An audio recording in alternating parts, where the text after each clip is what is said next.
Hi, I'm Dave Kale. Welcome to this Christian Business Insights podcast show where my goal is to provide you with practical, actionable ideas to help you create businesses and careers of excellence and at the same time multiply your influence for the kingdom. I have been a Christian in business for over 30 years, and I have personally and contractually consulted with over 500 different sales organizations. So in these podcasts, I combine the lessons that I have learned with an out-of-the-box experience and perspective on Christianity that you will find challenging. And we put that together to provide you with practical insights and ideas that you can use to live better and lead better. Welcome to the journey.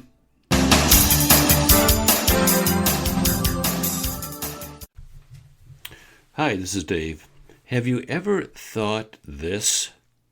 Quote, I don't want to ask my team to make too many changes at once.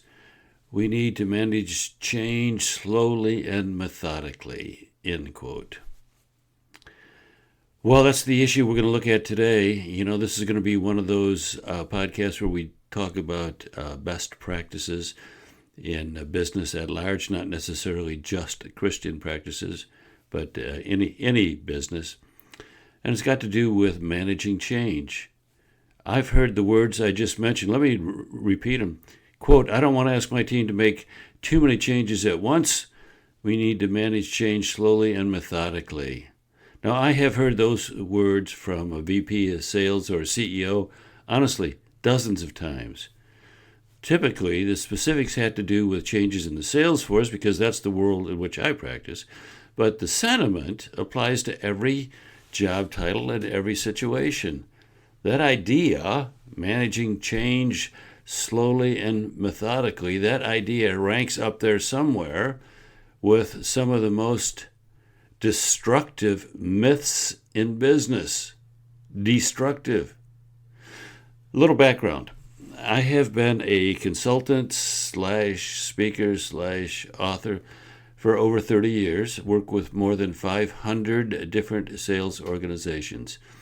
Recently, one of my clients suggested that I compile a list of the 20 most important lessons I've learned and write about each.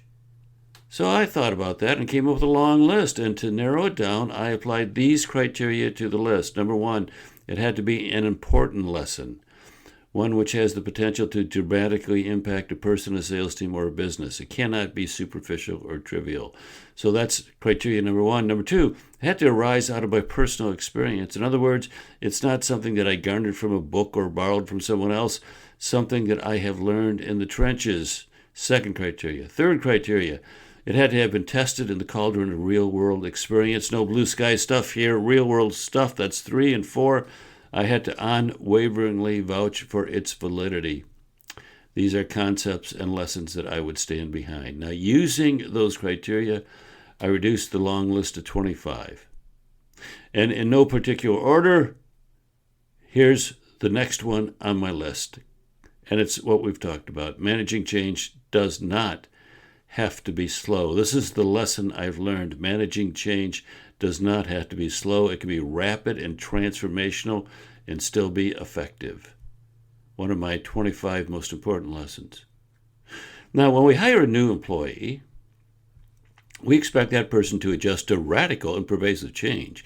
It's a new compensation plan, it's a new boss, a new work environment, a new set of coworkers, a new set of tasks, etc., etc. So we expect a new employee to radically change. In the case of a B2B salesperson, a new set of products or services to sell, a new set of software to master, a new set of customers. We're asking them to adjust to changes in everything, and we expect them to acclimatize to all these changes, generally within a few weeks. Get up to speed. Why is it then, after they've been employed for a while, we don't feel like we can ask them to change? Why can't we ask them to change their compensation plan? Or to adjust to a new automation tool? Or support a new product line all at one time? They've done it before, and they can do it again. To create an expectation of slow change is to hinder the organization from fully realizing its potential. Slow change in a rapidly changing world is actually falling behind. Now, we all understand the world is changing more rapidly than at any other time in our lifetimes. This pace of change is unprecedented in the history of mankind. And in this rapidly changing world, those people who learn to change and adapt as rapidly as the world around them is changing, those people will survive and thrive in the new marketplace reality. And those who do not will gradually be jettisoned to the margins and left behind by the pace of change around them.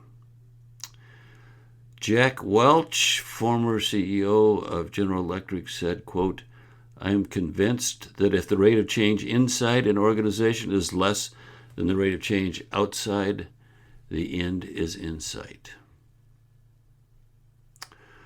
Well, I was taught this lesson about rapid change. I was taught by one of my clients.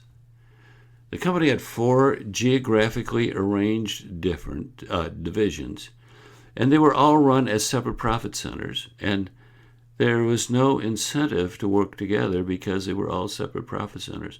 And they often competed with one another and competed for the same customers at the margins of their areas.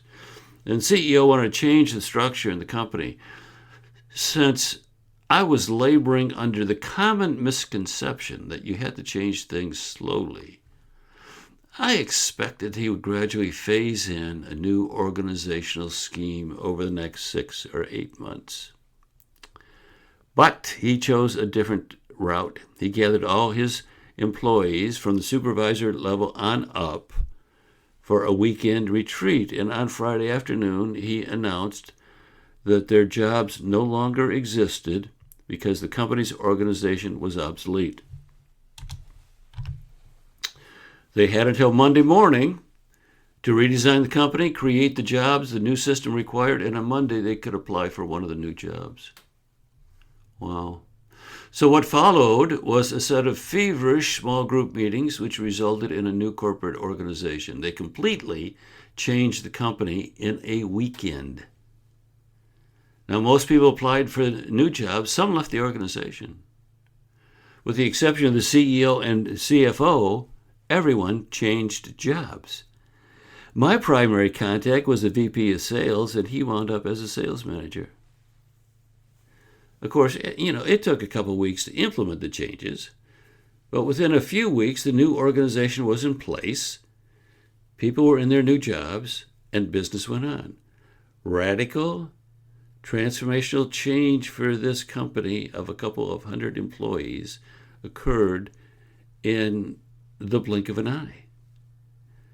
In our rapidly changing environment, to accept the ideas that change should be managed slowly, that is to hinder the organization from the opportunity to not fall behind, but to change with the pace of change around them. To do anything but expect rapid and transformational change is to do a disservice to the organization and its people. And that is one of the 25 most important lessons that I have learned.